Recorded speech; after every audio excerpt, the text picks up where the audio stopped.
results have been quite contradictory.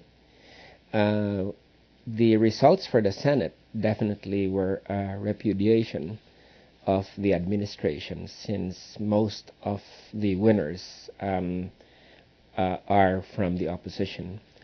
And I think the biggest sort of repudiation was the fact that a man in prison, Trillanes, who is a Navy officer that led the mutiny in a couple of years ago, and who's still being held in prison by the military, won. This is unprecedented that somebody, who would be in prison would win.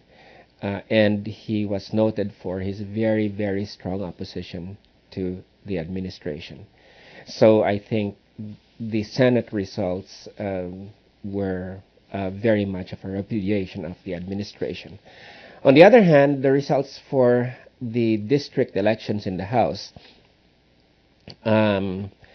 most of the people running, in fact, a great number of the people running were tied in with the administration. These are allies that have been basically bought off with different degrees of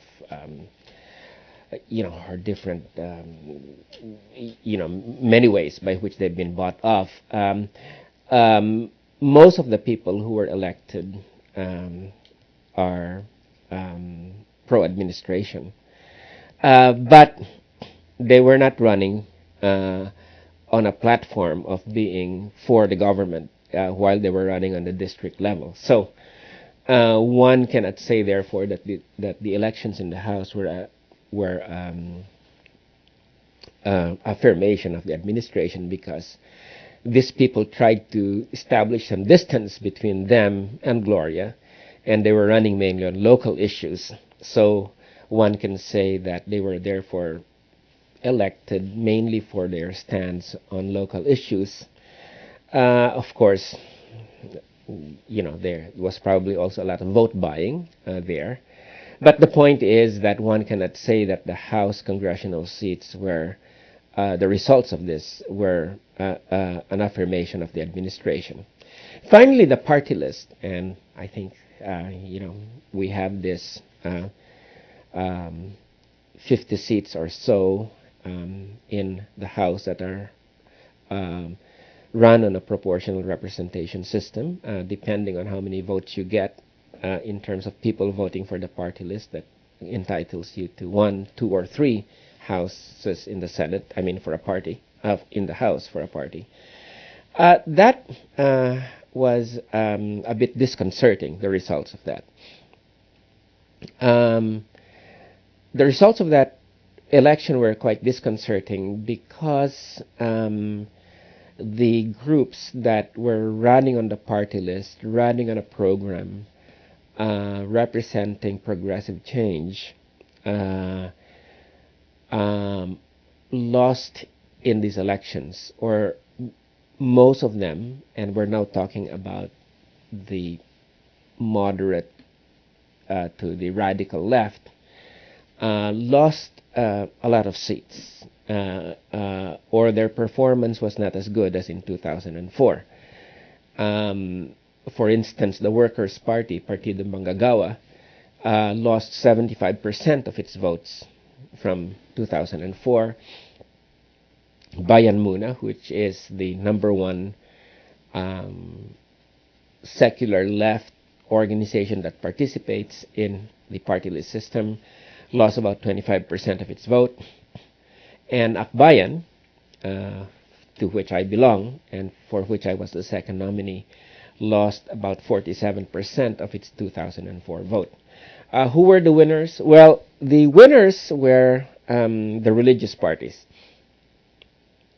The #1, and this was totally unexpected, was a party, or is a party, that's connected with an evangelical Catholic group, El Shaddai. And it ran on one issue, or one non-issue, which is anti-abortion.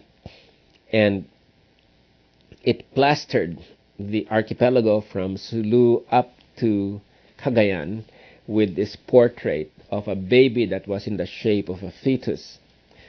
And uh, abortion is not a big issue in the Philippines. I mean, being a Catholic country, and it's not like thousands of people are getting abortions. It's not an issue, but they were able to make it an issue. The political arm of El Shaddai is called Buhay, and it ran strictly on one thing, which was anti-abortion. And obviously, the message was that babies are being killed, and if you vote for us, we will prevent abortion. And it was very effective. I later on I did my own sample survey. I would ask people in a sort of uncoordinated way about who they voted for in the party list, and 9 out of 10 of these people would say they voted for Buhay, which means life. And when I asked them why they voted for Buhay, they said because it was anti-abortion. And I asked them, well, is abortion a problem in this country? And they said yes. And so that taught us, how it was like if you repeat a lie often enough, it becomes truth. That's what Goebbels said, and these guys used this. They were able to convince people that abortion was a problem. So, how many members does that church have? I would imagine they have about something like a couple of million, 2 million or so. So they could galvanize a lot of voters, yeah. Even if no one outside of the church voted. Oh yes. But the reason why I think they were able to, get a lot of votes was because just in my unsystematic sampling, which made it a random sampling, I was amazed that 9 out of 10 would go for Buhay, and they all gave the same reason, that they really didn't like abortion, kids being killed, they said, and they thought it was a big issue. And in fact, statistically, it's not an issue at all in the Philippines. So that was. There were other religious parties, of course, but this was number one. And the other big winners were the local elites. They they ran regional parties that were really based on ethnic appeal. Basically, Ilocanos for Ilocanos. If you vote for so and so, he would represent the interests of Warais coming from a certain part in the Philippines. And this was on the party list. And the party list. And so they were able to get a lot of votes just running on regional ethnic appeal. But they took a lot of votes from the secular progressive parties, but not enough so as that they would get a seat in Congress. So they fell below the 2% mark, because you need 2% to have a seat in Congress. So the religious parties got 2 or 3 representatives in there. The secular progressive parties that used to be on top in the party list system saw their representation reduced. And the local elite parties that were running on regional platforms were able to get a lot of votes, but not enough to get them a seat in Congress. But the overall result was that they took away votes from the secular progressive parties. And so I think those are, the main contours in both the national and the party list elections. Of course, I must say here that while these factors were very important, especially in the party list system, nevertheless, I also think that the parties, let me just speak for Akbayan, my party, that there was a lot of overconfidence, and it seems that the actual nitty-gritty kind of electoral work, that maintaining a party, consolidating a party down in the grassroots, was not done.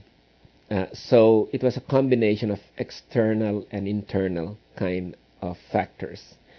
And I say this because a 47% decline in the vote of a party, that cannot just be caused by external factors alone. And I think there is now a recognition within the party that the kind of work that you really needed to maintain in between elections to consolidate your base so that they become even more aggressive, in winning votes for the next elections, that was not done.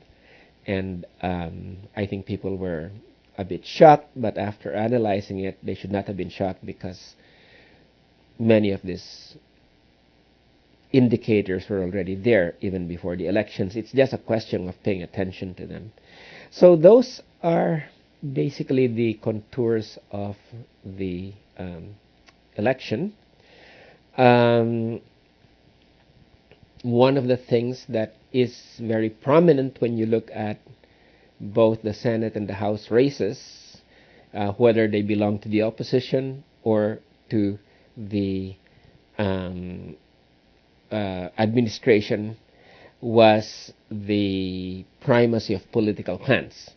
I mean, people who were running and winning were either the wives of congressmen who could not run again because of term limits, or the children. And so one of the most disturbing things in these elections for me is the way that the political clans, the traditional elites, have the elections all sewn up, because of their ability to be able to deploy resources and buy votes in the election. So we now see a country in which the local elites, allied to various top political figures, on the one hand, ex-President Estrada, who used up a lot of his money in order to be able to gain allies. He's still in prison, though, for fraud and corruption charges. And on the other hand, the Arroyo family in Malacanang, who's the president at this point, Gloria Arroyo. So political clans at the grassroots come out clearly in dominance of the electoral process, and the voice of the progressive movement gets more marginalized. And the big question is, with such an electoral system so skewed against the emergence of new forces or forces that represent good policies, good programs, what is the future of democracy, of this kind of electoral democracy, in terms of being able to be an avenue for people to change the system. This was not a system-changing election. This was a system-affirming elections. So we have a problem on our hands, because if we'll always be thwarted by the reign of money politics, what does that mean in terms of seeking change through electoral means? And the vote for Trillanes, who led a mutiny, indicated that this was probably a vote that was motivated by people who were so sick of the current ways that the electoral process is perverted, that they felt that the only way to register this was to vote for this man, who represented definitely an extra constitutional kind of change. So that's overall the situation as I interpret the results from these elections. Can you explain what Trillanes was mutinying about? Oh, Before you do that, you got a hair hanging down at your forehead.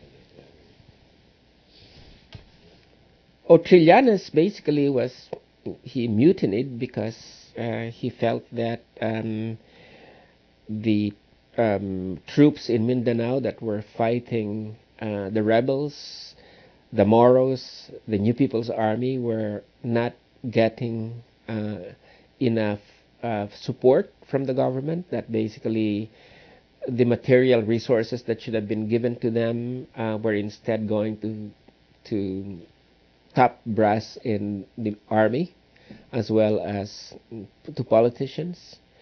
And so this was sort of a mutiny to call people's attention, to the fact that the army was not being supported with the resources that it should be supported with in the war against insurgencies. That was part of it. But the main reason was the corruption of officials. He led a mutiny to expose the very severe corruption that was already taking place within the government, and very specifically, this was a mutiny against the current government administration, the Gloria Arroyo administration, as basically the epitome of corruption. So that's what he led the mutiny against, and obviously there's a lot of people out there who feel the same way. I thought I read that he also included the fact that they were being charged, given orders to perform false flag operations. Yes. Well, I mean, that's huge. Mm-hmm. Can you talk about that?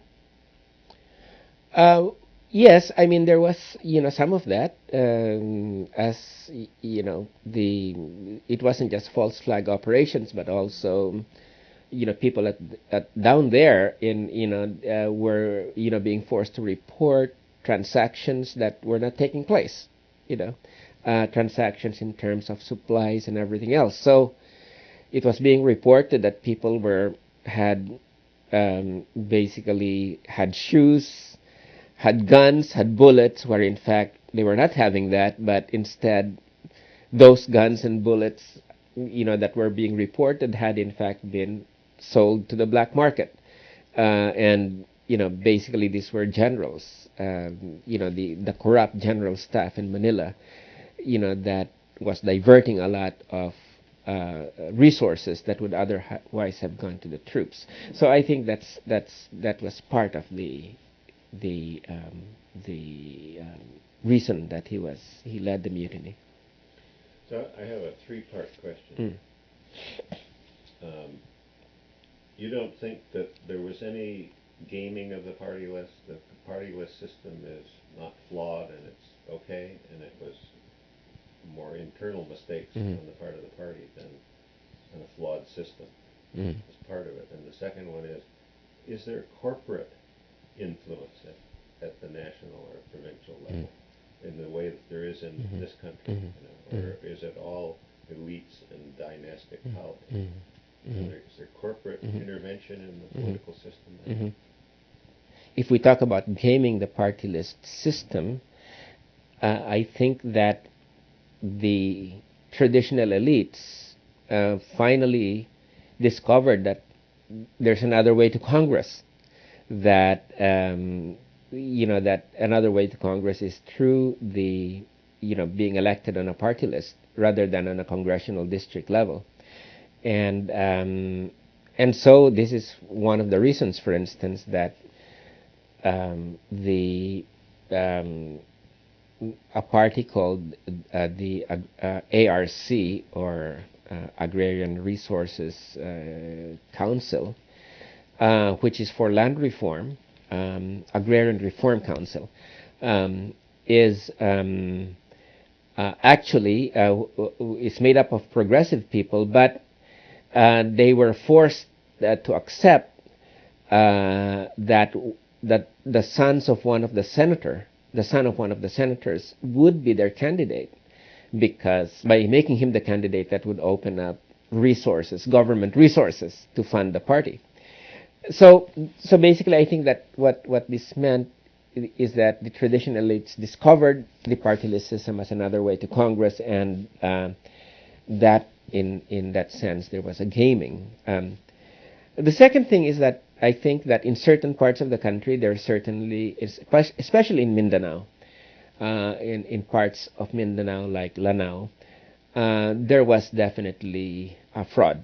Um, you know that you know that the votes of a number of parties got really reduced in those areas because of the fraud that took place, and that fraud was also perpetrated at the senatorial level in against opposition candidates. Okay, but so that's so that definitely that operated. However, I would say, and I think people in the party list system will agree with this, that even if there was fraud, that would not affect their vote significantly. Okay, because that fraud was identifiable in certain areas of the country. And they would probably have come up still, maybe a couple of thousand votes short, but nevertheless, that would, they would still be within the range of 2 or 4% that they needed to get representatives. And it made a difference that the local elites, in fact, poured a lot of money in order to be able to use the party list system to be a way of getting their children up there as Congress people. So I think was a major factor in the results. But as I said, the lack of or the absence of the effort or consolidation of your ranks in the grassroots on the part of the left parties was, I think, also a major factor in this thing. Corporate money, yes, I think corporate money was there in terms of the big corporations in the Philippines, whether it's the Sobels that own the Ayala corporations, or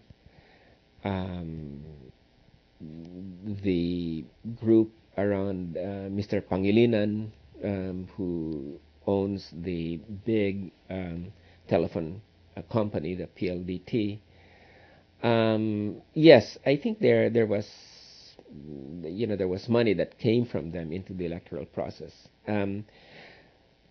In terms of the American Chamber of Commerce, or American transnationals or foreign transnationals, I'm not exactly sure what happened there. This was not a presidential election. But if this were a presidential election, I would have expected them to be more active. But I think this time around, although I'm not discounting the fact that there probably was some U.S. corporate money involved, I don't think that the stakes were there for them to commit large sums of money into this process.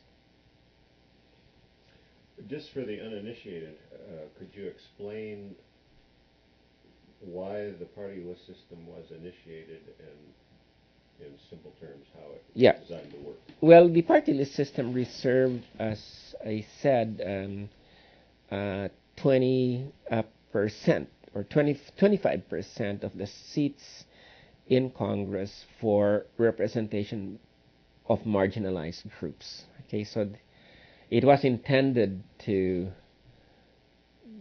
mainly to get representatives of farmers, of indigenous people, of workers that were marginalized by the system, find a way to get their voices heard. And so, so this was sort of a compromise, because there were those who were basically saying we should just make the whole system in the Philippines a national system of proportional representation. Basically, you just like in places like Germany, your number of representatives in Congress is determined by how many vote for your party. So this was the initial sort of idea behind it. But I think what has happened is that because of a corrupt commission on elections, um, if people could just go ahead and keep on saying that we represent a marginalized group, and the criteria became more and more and more diluted to the point that somebody could the brother of the Commission on Elections could come in and say, I mean, tricycle drivers are marginalized, and they have elected me to be their representative to run for Congress.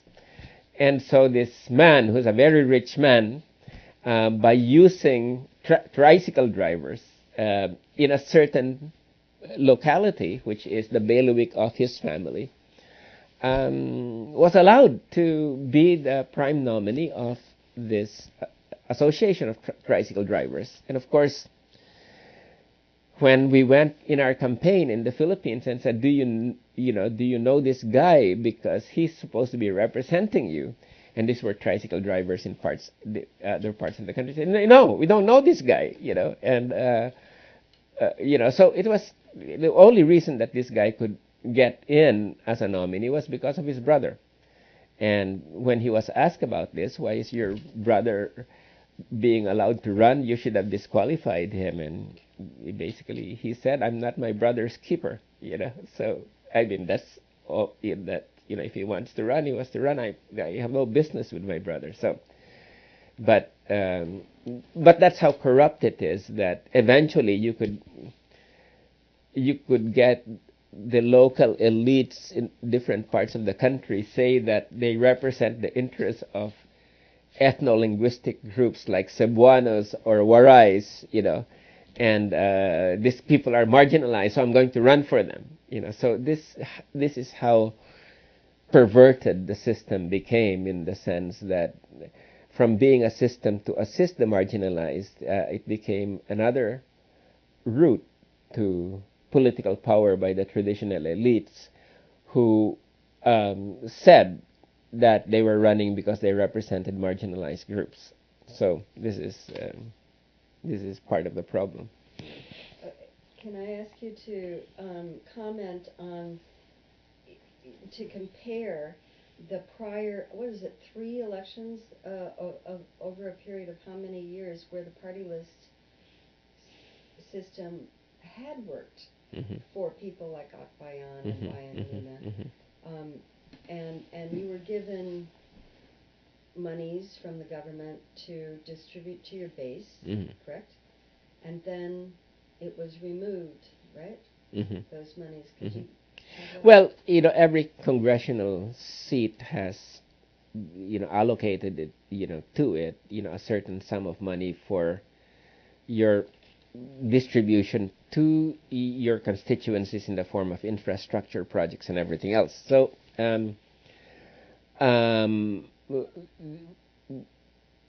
our position in Akbayan was that, that this should be eliminated. But until it was there, then progressive parties like us, would say our position was that, well, if this is not eliminated, then we had, as progressive parties, we would use the money coming to our office for all sorts of necessities of the grassroots. And Akbayan basically became very, very meticulous in terms of reporting where this money went to, unlike other offices that never reported anything. But clearly this was, when you could build a schoolhouse or artesian wells in different parts of your constituency throughout the country, obviously people, thought you were getting them services. Now, since 2005, because we went for the opposition in Congress and wanted the president impeached, then since the president controls these funds, she cut off, funding to us, and the her agents kept on telling us that you want your funds reinstated, then you guys have to stop this effort to get her impeached. And so we basically said, well, keep those funds because we will continue to try to get her impeached because she defrauded the people in the 2004 elections. So without those funds, then many of our projects like schoolhouses and artesian wells were put on hold. And now some people, of course, in the grassroots then basically said, oh my God, you know, this part is not delivering. It said, that, it would build the schoolhouse. Now they only have a schoolhouse done. And we told people that because we're in the opposition, our funds have been cut off. And a lot of people understood that and still went with Akbayan, but there were also a lot of people that basically said, well, if because of your national politics, you can't get money to continue projects down here, then what use is there voting for you? So these are the people who basically, only think locally, and they didn't care if we were pro-impeachment, but the important thing was that they were able to get funding for projects in the local areas. So I would say that cost us, some support. The fact that our funds to support local projects were cut off by the government. So that's basically part of the reason why we didn't do as well. How much of a percentage of the 47% loss do you think that might have represented?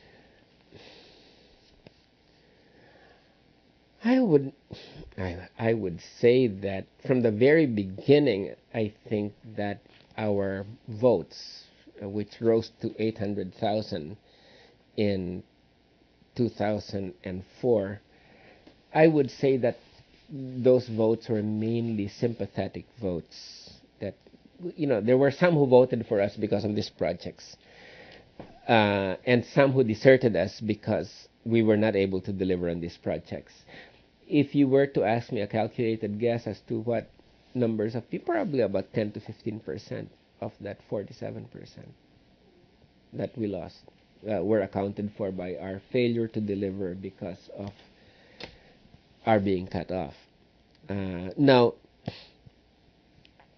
that was very important not to lose face down there. And what the party should have done when that happened is we should have tried to raise funds through other means so that we could complete these projects instead of just waiting and telling people, sorry, it's halfway finished, then that the cement was gone. But I guess what I'm trying to say is that there were alternatives to be able to raise the money to complete these projects, because the worst thing that you could do is have a schoolhouse built and then halfway through you stop construction. And whatever the reasons are, whether they're good reasons or they may be the best reasons in the world, but every day people still wake up and say, hey, there's a schoolhouse that's half finished and Akbayan promised to finish that about 2 years ago. So those are some of the realities about electoral politics. But I would say that probably around 10 to 15% of our loss, of that 47%, probably came from these very, very local interests that that only would judge a party by whether it could deliver or not in terms of material goods that it had promised. You had mentioned the corruption of Comelec Mm-hmm. when you gave one instance of the brother, but were there other equally as or more? Oh yes, in Lanao, in Lanao del Sur, in this the Comelec people were involved in the 12-0, 12 for the administration, 0 votes for the opposite. 12-0 in terms of placing in the first 12 seats in the Senate. And in 2004, the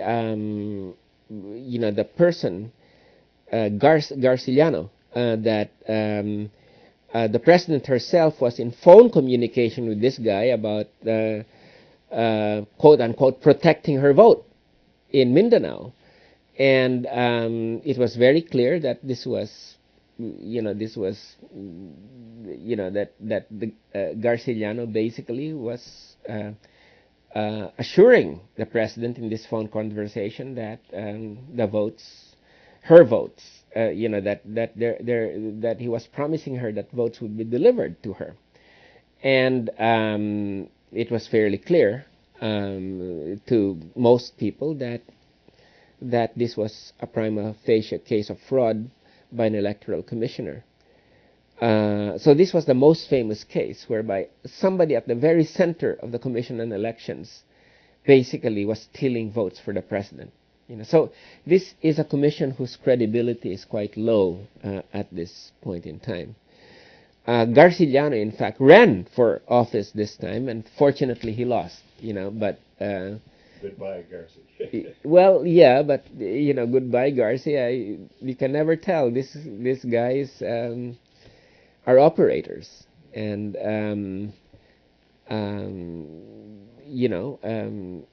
no matter how bad a name they get, they still surface in different forms during elections, mainly because of their ability to be able to squirrel votes to their clients. So this is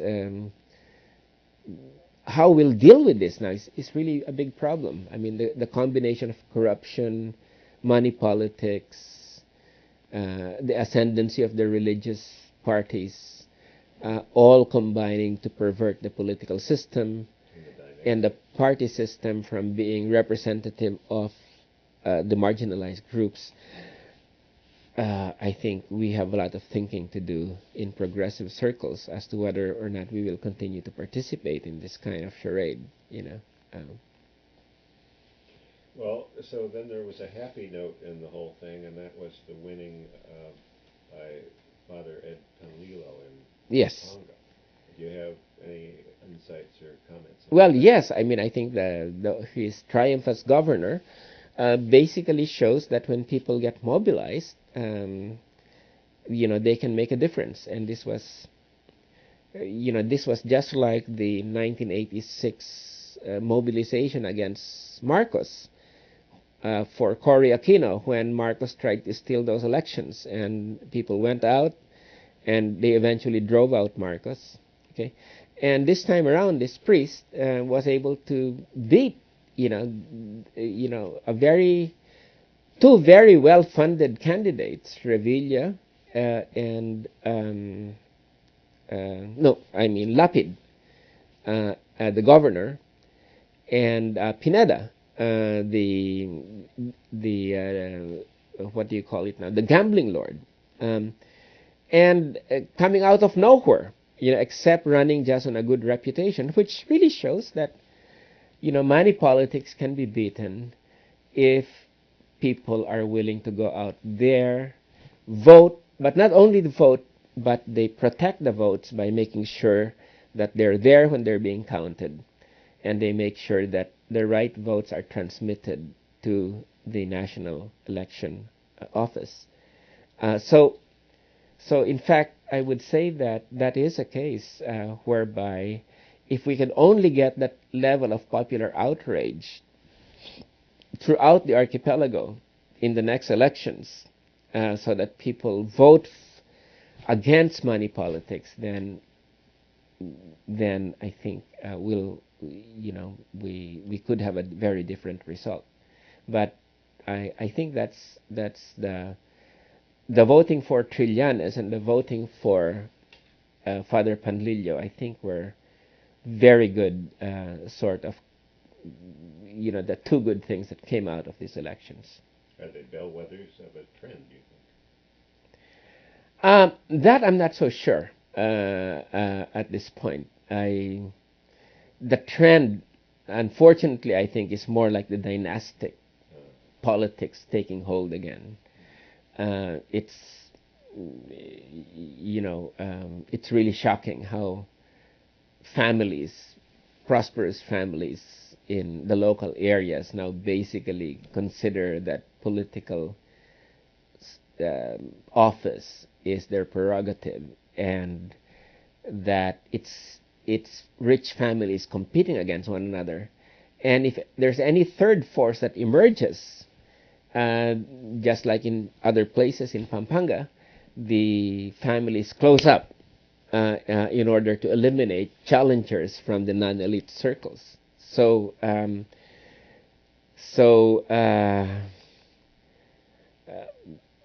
mean, 21 years after the EDSA revolution that destroyed a dictatorship and was supposed to inaugurate a more participatory democracy, we're back to where we were before Marcos, which was a political system that is basically a way by which different elites can compete against one another for political power. And that's really a very disconcerting and very disagreeable kind of result. That 21 years after EDSA, we're back to where we were before Marcos. So, Well, there were a lot of watchdog groups at work. And as you know, we've been involved with the election integrity movement Sure. here. So we really saw that there was the counterpart of yes. the American movement is going on there. Watchfulness, as you mentioned earlier. And yet, most of the people we talked to thought that the cure for the problems that beset the system were to automate and use electronic voting machines, which is precisely what the election integrity movement in the United States is resisting. And I don't know if you've noticed, but the Secretary of State in California just recently decertified electronic voting machines across the board. So it's now back to paper. Well, that's the idea. I Right. don't know why they're actually, but there is a trend back toward paper. Right. So it's kind of ironic that they think that American activists think paper is the way to save it, and the Filipinos are using paper and think electronic voting is the way to save democracy. So do you have any views of that? Oh, well, I think that electronic voting is a panacea. I mean, you can, fix electronic voting far better than you can fix paper voting. And I think it's just that What do you mean fix? You mean program. I mean, this is what you happen here. You can have sophisticated programming, even semi-sophisticated ones that obviously worked in Florida and worked in Ohio. And it's just that I think people are still in the Philippines precisely because they haven't had experience with electronic voting. They're looking for a cure-all, and this idea that somehow electronic voting is going to make a difference. I think this is something that we have to wean people away. I mean, I think that in the end, it's got to be paper voting. It's just that we need a more efficient system of reporting, and the watchdogs should not just be on the polls, but every level by which the results get transmitted to the center. We should make sure that the pilferage of votes at those levels, do not take place. And the only way you can really do that is by having people. This is a very labor-intensive operation at all those various levels. I think the bigger problem, of course, is the way that votes are already bought even before they go to the elections. And you can very well appeal to people that take the money but vote for the opposition. That doesn't work in a place like the Philippines, where culturally speaking, somebody has given you money and you've accepted it, and there's a very, very strong sort of cultural pressure that, well, you've accepted money from somebody, therefore you vote for this person. So that's a problem. That's how do we deal with that? I mean, we used to say that fine, take the money, but vote for your conscience. But that obviously doesn't work. Well, apparently it did a little bit, because this time they used the ruse. Well, people just got thumbprinted to stay home. Remember? Yeah. Well, I'm sure that with some people it works, but the best way still is to just to appeal to people not to get any money from anybody. And so that's where I think this resurgence of local elites is because of their ability to be able to really pour money.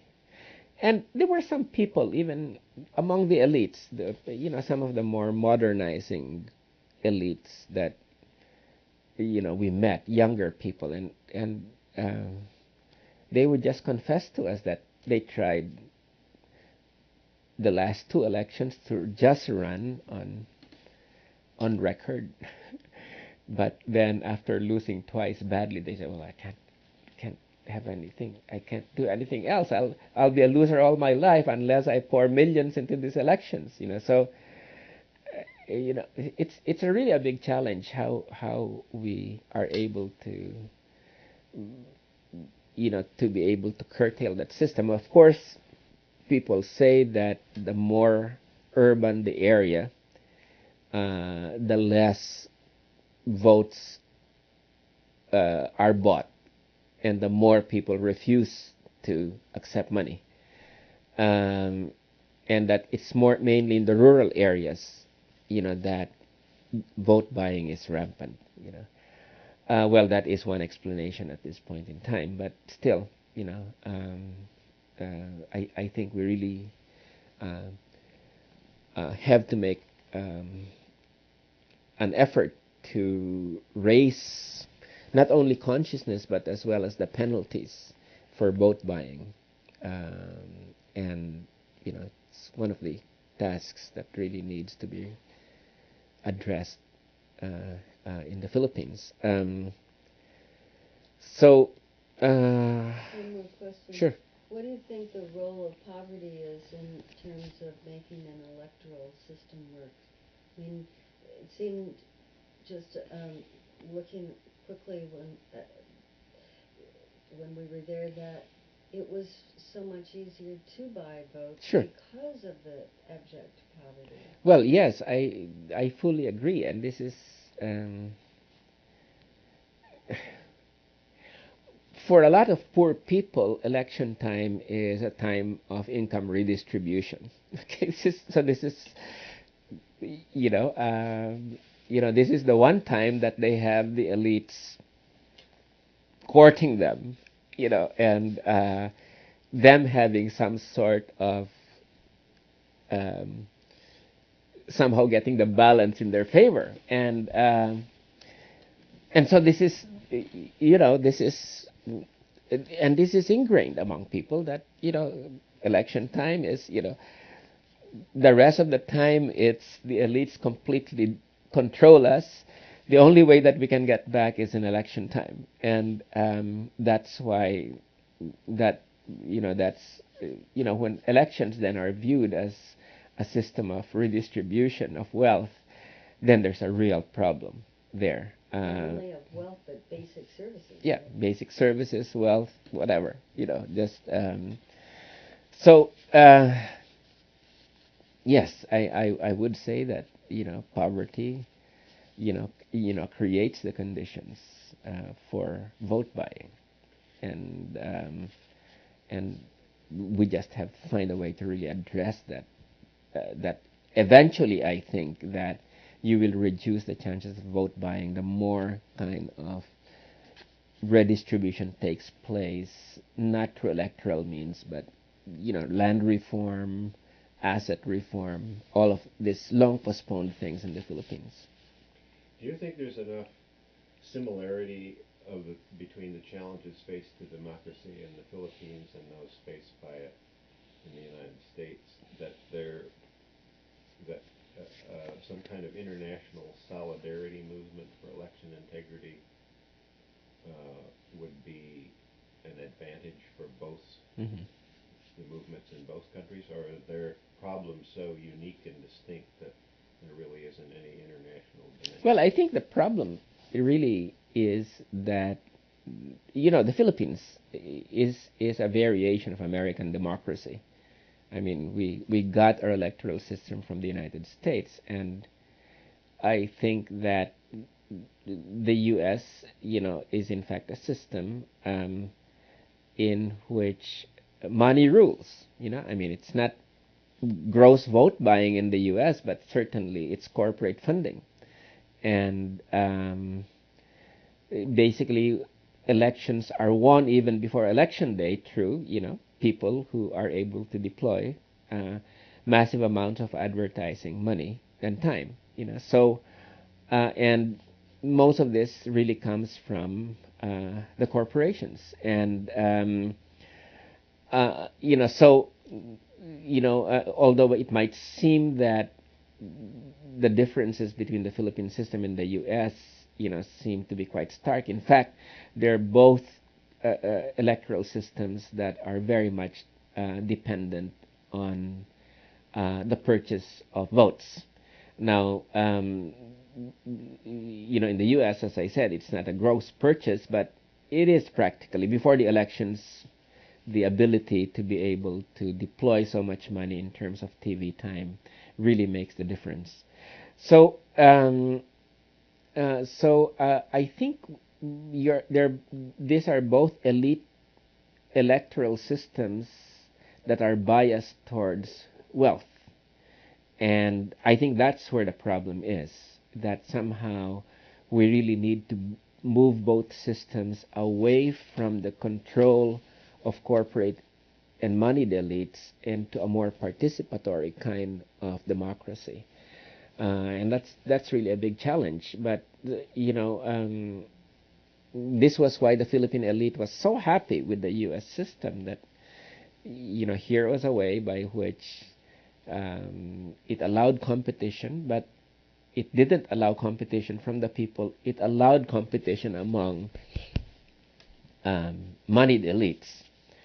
And because they were elections became a way of legitimizing political succession.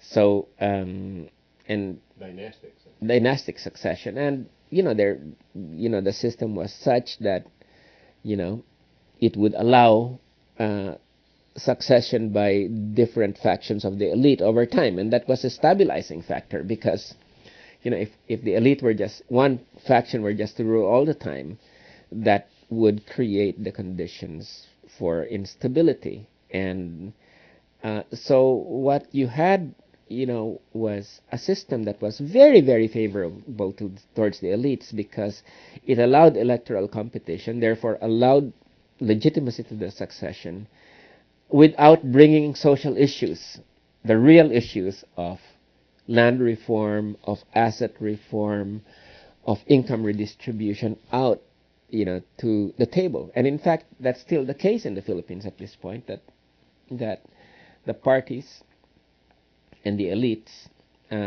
except for the left parties, nobody talks about this during election time. It's always, my enemy is corrupt, we've got to vote this guy out of office, and we represent clean politics, and he's buying votes, I'm not buying votes. So it's this sort of black and white kind of moralistic politics, and everybody talks about corruption. It's always the corruption of the other guy. So corruption is the language of competition in the Philippines. and in many other countries, and people who break that and say, look, guys, it's not just corruption, it's also very unequal distribution of wealth. We get, sidelined from the system. So this is the discourse. It's not just the system, but the discourse of corruption that is so hard to break in the Philippines, which is why I've ceased talking about corruption, because it just adds to legitimizing this kind of discourse by which the elites really use this to perpetuate themselves.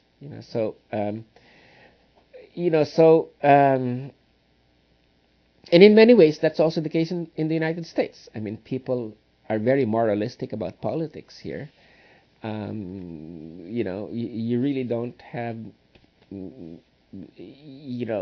redistribution, economic empowerment issues that come to the forefront during elections. And so, as I said, there are more similarities than differences between the Philippine system, the Thai system, and the U.S. system.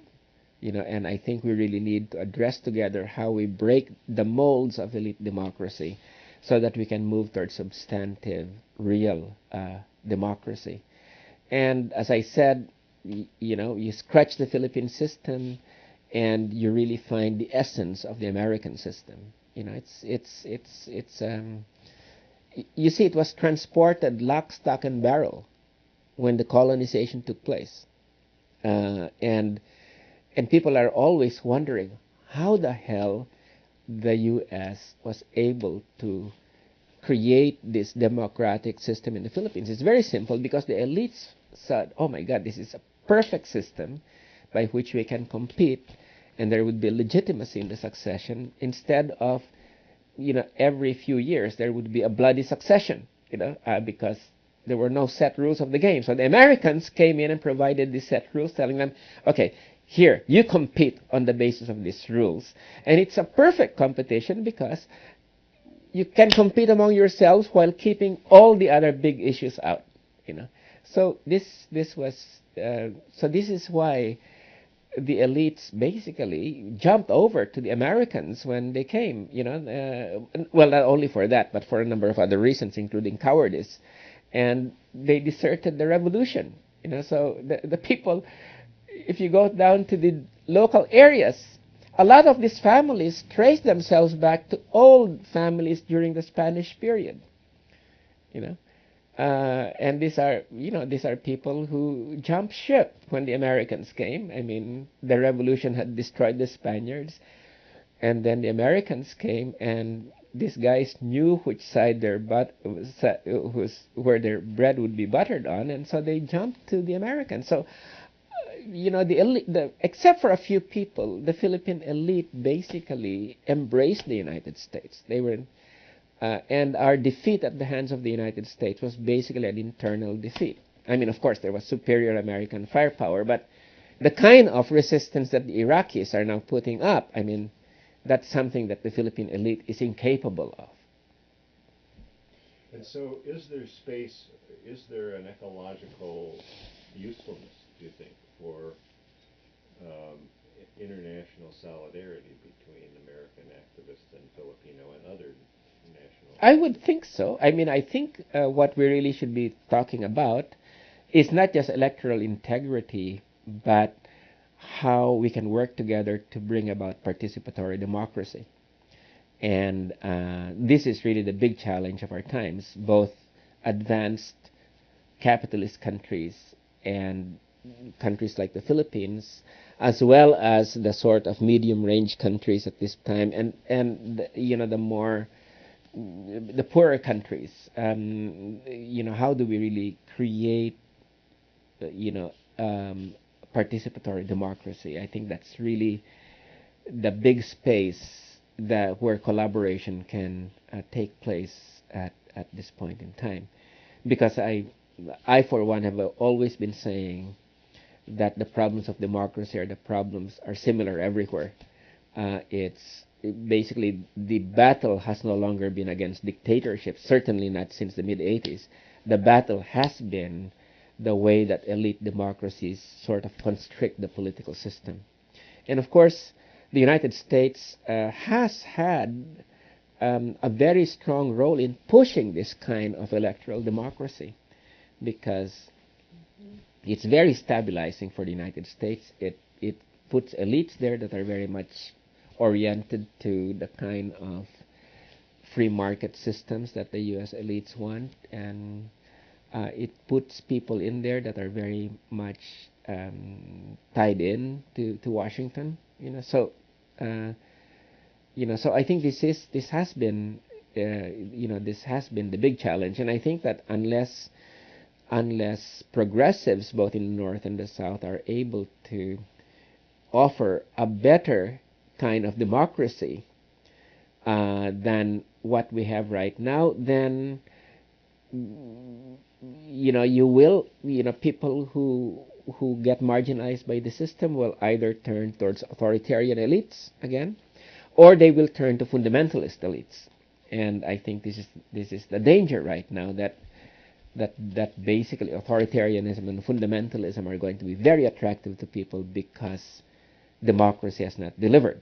But the kind of democracy that they have in mind is the kind of elite-dominated corporate democracy that you have in the U.S. and in the Philippines, and it's a race against time, and there's no easy solutions to it. But certainly, unless we work internationally, will not together, I think that it's going to be a very difficult road. Certainly, we should see what's happening in Latin America right now. We should see what's happening in Venezuela, whereby Chavez has been able to create increasingly a people's democracy, which departs from this very formalistic democracy that was the old Venezuelan thing, and yet still relies on elections. And every time there's an election, people vote overwhelmingly for a progressive party. So, but that needed some sort of a revolutionary break. I mean, that we can in fact get majorities that vote for progressives, but we really need to be able to alter the conditions by which elections take place, so that in fact you are able to prevent elites from corrupting the political process. And with buying votes and everything, because they've not been able to do that in Venezuela. I mean, they try to do that and they get thrown into jail. So this is the kind of challenge that we need right now, and I think people like Chavez, are experimenting with this in Latin America, and of course, this is why the U.S. media hates him so much, because of the way that he has very clean and free elections, and they keep re-electing him and his party. And the only way that they can try to discredit him is by saying that he manipulates the elections, which even Jimmy Carter and other observers have said that no, this is real people's voice speaking. So I think that we need to be able to try to see how we can incorporate what's happened in Venezuela into our own political agenda in places like the Philippines.